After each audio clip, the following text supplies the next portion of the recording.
Please stand and help me welcome to the lectern our special guest speaker, the Reverend Dr. Hervis Bain Jr., MBE, JP.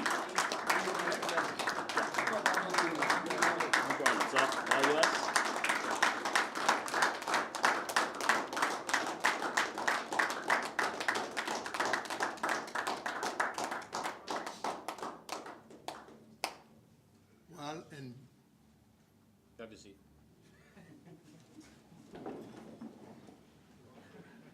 if you were in church, I would have been able to say to you, you are free to be seated. But you're not there, so I allow your leader to give you the instructions. Yes, sir. That's what I believe this Bahamas should become. We should listen and be directed, and the leaders should do that. Yes, sir. Well,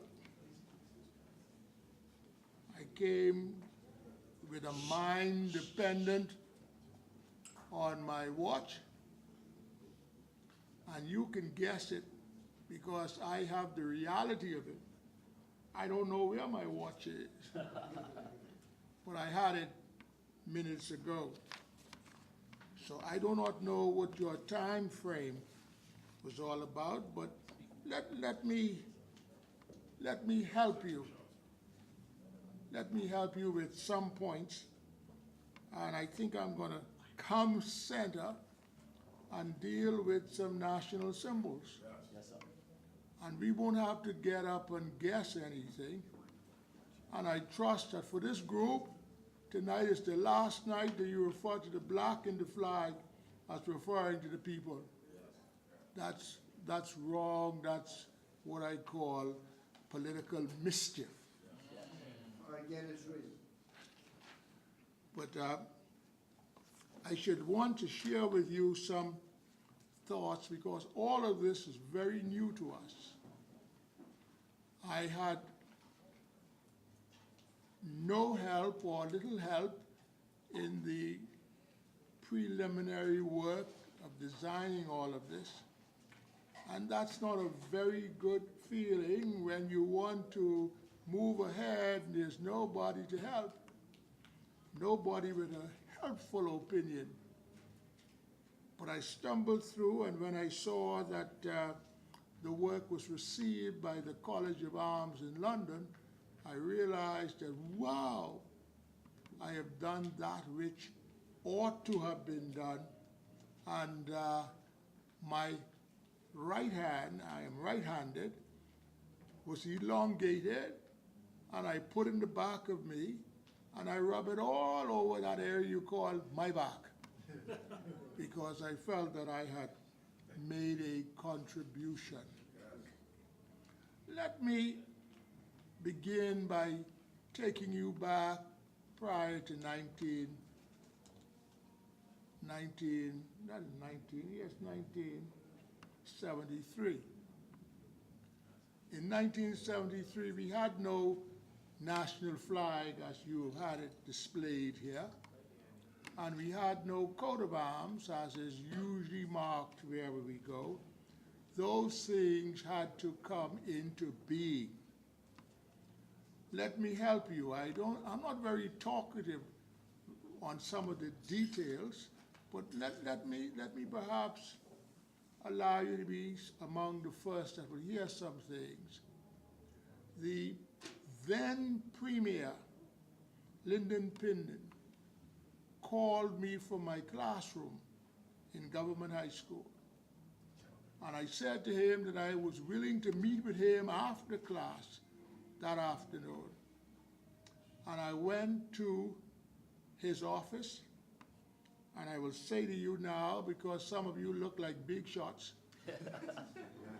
Yeah, yeah, you may have huge mahogany desks and lovely upholstered chairs, but for me, being a teacher, all of that was impressive and somewhat impactful.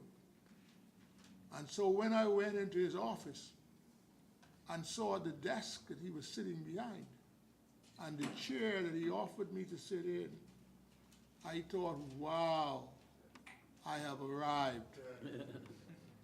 And I sat with him and hear him ramble a bit. He was a good man.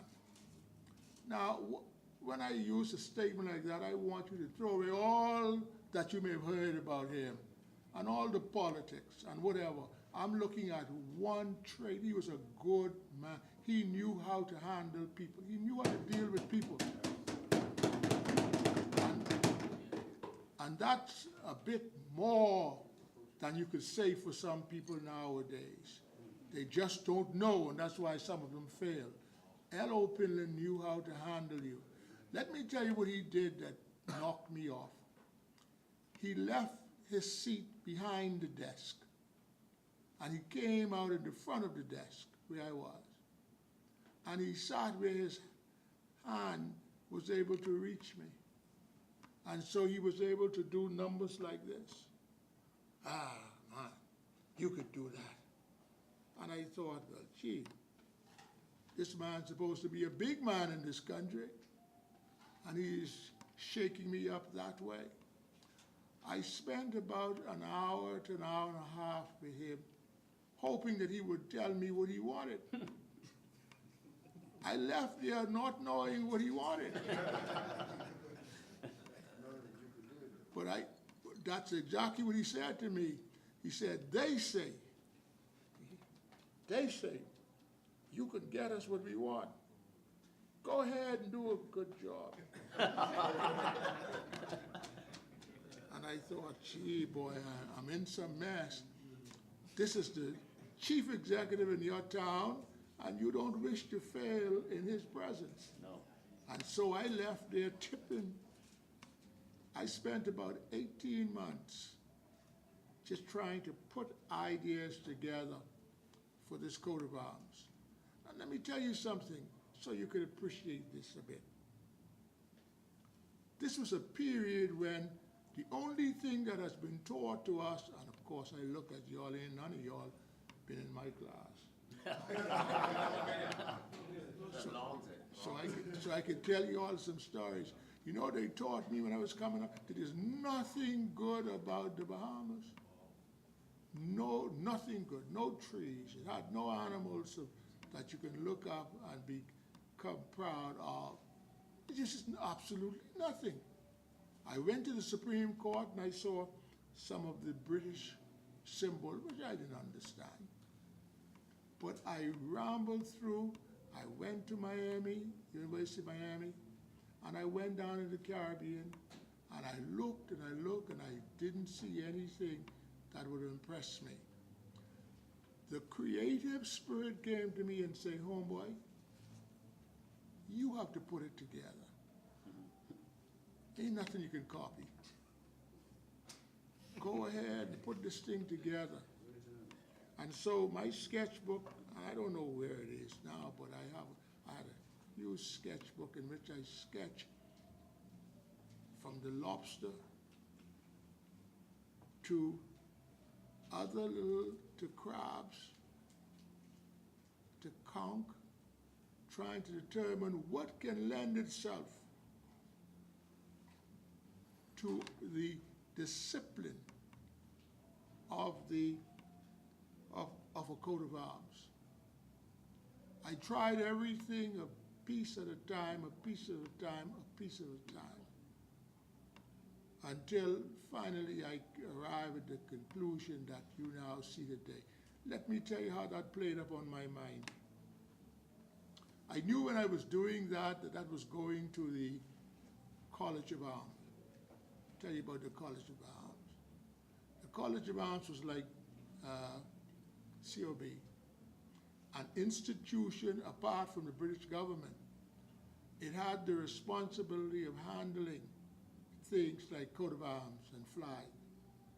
But it handled it not only for Britain, but for the British Commonwealth. And the work that I was doing was unique, because what normally happens is that you go to the College of Arms, or let me take that back. An approach is made to the College of Arms because you couldn't go there. That was a British institution. And so Britain would go to its institution and ask them to prepare an arms, a coat of arms, or to prepare a symbol for you. And you wait to see what the English artist or designer was able to put together and send to you. This is a fact that the Bahamas makes no effort with, says nothing, and that's an error in our community. We look like we're scared to look you in your face and say, hey boy, you got a bad looking nose. Yeah, but you could write good. Huh? You can't see, you know, but you drive well. We live in a community where we don't look at our brothers and compliment them for what they may do. Everyone look at everybody else and arrive at the conclusion that let me put him down. Let me let him know how low he can go. And that's what we have to offer. That's one of the things that in a negative way we have brought from prior to 73 into this present time, that we have to release and let it go. We ain't gonna be, you can come up with all the motto you want. It ain't gonna work. There can be no bridge to the future if you don't know how to uphold your brother. Because you can marry one woman and you can think she's the most beautiful, and then give yourself a year or two, and she become pregnant, and she get a little bit out of shape and all this type of thing. You soon bad-mouth her. Well, that marriage won't last 5 years. Because human beings, human nature, does not move in that way. And so, I waited to hear what the College of Arms would say. Another poor thing about my country, and I look at you all, half of you all of you all look like you're from my country. So I could say some things about my country. Huh? No one said to me that we sent your designs to the college. Nobody said it. No one said the college sent back the finished work. I was in a meeting called up there as an education officer to prepare programs for independence when the Honorable A.D. Hanna came in and they started to talk about something, and I think he may have mentioned independence, and some of the strange dudes around the table, what is that? We going independent, neighbor? And then he said, what happened? They didn't tell you all nothing? You only know that we are? Hold on there a minute. He then went to his office next door, pull out a file, and he said, see, you're working on the arms here. Then I saw some finished work on the arms. And my nature then was to sit back, have nothing to say, don't show any association, any leadership with it. And when I saw some things, I started to count. I know the flamingo. I know the marlin. And the count.